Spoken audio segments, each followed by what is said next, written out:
عالیہ حمزہ صاحبہ اسپیشلی لاہور سے آپ پہنچی ہیں اڈیالہ عمران خان صاحب سے ملنے. عمران خان نے کہا ہے کہ وہ اگلی عید اپنی عوام کے ساتھ قوم کے ساتھ گزاریں گے, تو کیا واقعی ایسا ہونے جا رہا ہے؟ کس بنیاد پر خان صاحب نے بات کی ہے؟ بسم اللہ الرحمن الرحیم. ایاک نعبد و ایاک نستعین. جب ملک میں اتنا انتشار ہو, ملک میں اتنا ظلم ہو رہا ہو, تو آپ مجھے صرف ایک بات بتا دیں, کیا اس شخص کو جو اس ملک کو جوڑ سکتا ہے آپ کو قید میں رکھنا چاہیے؟ یہ ملک جس دو راہے پہ کھڑا ہے نا, جو آگ یہاں لگ چکی ہے نا, اس کو صرف ایک انسان بجھا سکتے ہے, وہ قیدی نمبر 804 ہے.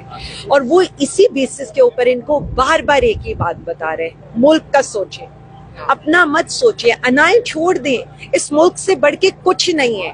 سیاست بھی ہم تب کریں گے جب یہ ملک بچے گا. اچھا عالیہ حمزہ صاحبہ, پچھلے 2-2.5 سال سے ہم دیکھ رہے ہیں, سن بھی رہے ہیں کہ وکلا تو کہہ رہے ہیں کہ خان صاحب اگلے مہینے 2 مہینے بعد, لیکن اب خان صاحب نے خود عید پر کہا ہے کہ میں اگلی عید اپنے عوام کے ساتھ گزاروں گا. تو کیا وجہ ہے کہ خان صاحب اتنے پر امید ہے اب جب 2-2.5 سال گزر گئے اور اب خان صاحب کہہ رہے ہیں کہ میں اگلی عید اپنے عوام کے ساتھ گزاروں گا؟ آپ کو کیا لگ رہا ہے؟ مان لینا کہ وہ صحیح کہہ رہے ہیں, کیونکہ جو خان کہتے ہیں وہ خان کر کے دکھاتے ہیں. یہ آپ مان لے کہ اس کا اللہ رب العزت پر اتنا اسٹرانگ بلیو ہے. دیکھیں, میں نے بار بار یہ کہا ہے, کفر کا نظام چل سکتا ہے, ظلم کا نظام نہیں چل سکتا.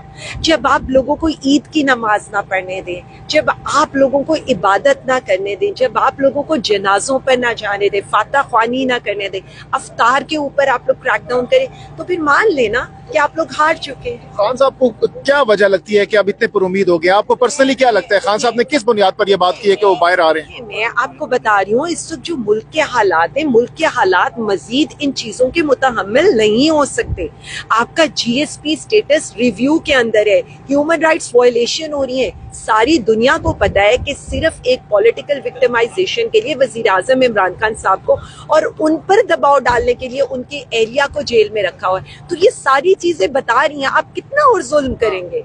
آج تو مٹھائیاں وغیرہ بھی سنا ہے کہ اڈیالہ جیل پہنچائی گئی ہیں. خان صاحب تک پہنچ گئی ہیں مٹھائی جو لے کر آئے تھے آپ؟ دیکھیں, میری ایک بات سنیں, انہوں نے کبھی کچھ پہنچنے دیا ہے؟ کھانا بھی لے کر آئے وہ جی بالکل, ہم تو یہی بتا رہے ہیں کہ دیکھیں, شاید یزید نے بھی اتنا ظلم, مطلب میں اب وہ اسلامک اس میں نہیں جانا چاہتی, بٹ آپ سمپل ایک چیز دیکھیں کہ ہم اپنی عید کو اپنے لیڈر کے ساتھ گزارنا چاہتے تھے. ہم لوگ, آپ نے یہاں پر اگر جس نے بھی عید کے 3 دن اڈیالہ کور کیا ہو, اس نے یہ دیکھا ہوگا کہ یہاں کتنے ناکے لگا دیے گئے تھے صرف ہم لوگوں کو یہاں آنے سے روکنے کے لیے. کس قدر یہاں پر پولیس کی نفری بڑھا دی گئی تھی اور سیولین کارز اس کے علاوہ تھی کہ ہمارا کوئی بھی بندہ ان پریمیسز کے اندر نہ آ سکے. آپ کو اتنا ڈر کیوں ہے عوام کا؟ عوامی لیڈر آپ نے بند کیا ہے, اور آپ اس کو, مطلب آپ, ہم چاہتے تھے کہ ہم اپنے لیڈر کے ساتھ ایٹ لیسٹ مٹھائی شیئر کر سکیں, کھانا شیئر کر سکیں, لیکن آپ تو کتابیں نہیں دینے دے رہے, تو کھانا یا مٹھائی تو بڑی دور کی بات ہے. آپ نے عید کی نماز نہیں پڑھنے دی ہے ان کو. آج شبلی فراز صاحب, عمر ایوب صاحب, ٹاپ جو قیادت ہے وہ پہنچی تھی, آپ یہاں پر پہنچی تھی. آپ کو, آپ کے ساتھ کیا ہوا گیٹ پر, کیا بتائیے گا کیا ہوا آج؟ جی آپ کے سامنے ہیں, ہم 1 بجے سے پہلے یہاں پر پہنچ گئے تھے, اور پورے 4:05 پر جب بار بار اور ہر 15 منٹ بعد ہم ان سے جا کر پوچھتے تھے کہ آپ ہمیں ملنے کی اجازت دیں. اور یہ کوئی پہلی دفعہ نہیں ہوا ہے, آپ کے سامنے ہے. 2 دفعہ تو پہلے انہوں نے اریسٹ کرنے کی بھی کوشش کی تھی, اس دفعہ انہوں نے بغیر اریسٹ کے جانے دیا, یہ بھی یہی جانتے. لیکن افسوسناک بات یہ نہیں ہے, افسوسناک یہ بات ہے کہ آپ نے اس شخص کو کیوں آئسولیٹ کرنا چاہتے ہیں, آپ کیوں ان کو ان کی بہنوں سے نہیں ملنے دینا چاہتے ہیں؟ آج خان صاحب سے آپ لوگوں کی ملاقات نہیں ہوئی, تو پھر 2 دن پہلے بیرسٹر سیف صاحب آئے, ان کی ملاقات ہوئی خان صاحب سے, میڈیا نے رپورٹ بھی کیا. اس کے ساتھ ساتھ علی امین گنڈا پور صاحب کی ملاقات ہوئی, اعظم سواتی صاحب کی ملاقات ہوئی. آپ لوگوں کے پاس کیا پرابلم ہو سکتی ہے آپ لوگوں سے, یا ان کے پاس کون سی گدڑ سنگی تھی کہ ان کی ملاقات ہوئی, آپ لوگوں کی نہیں ہوئی؟ بس ہم پسند نہیں ہے نا لوگوں کو. تو کیا اعظم سواتی صاحب اور بیرسٹر سیف اور علی امین گنڈا پور پسند ہے کیا؟ جی ایسی کوئی بات نہیں ہے. دیکھیں, ہر کسی کا اپنا وہ ہے, وہ لوگ بھی ہمارے لیے اتنے ہی قابل احترام اور محترم ہیں, اور ظاہر ہے وہ سی ایم صاحب ہیں, اور سی ایم صاحب کو ملنا چاہیے, وزیر اعظم خان صاحب سے ملنا چاہیے. باقی بھی اعظم سواتی صاحب جس طرح کی ان کی قربانیاں ہیں, میں صرف اتنا سمجھتی ہوں آج پولیٹیکل لیڈرشپ کی ملاقات تھی, اس کو ہونے دینا چاہیے تھا. عید والے دن فیملی سے ملاقات ہوتی ہے, اور یہ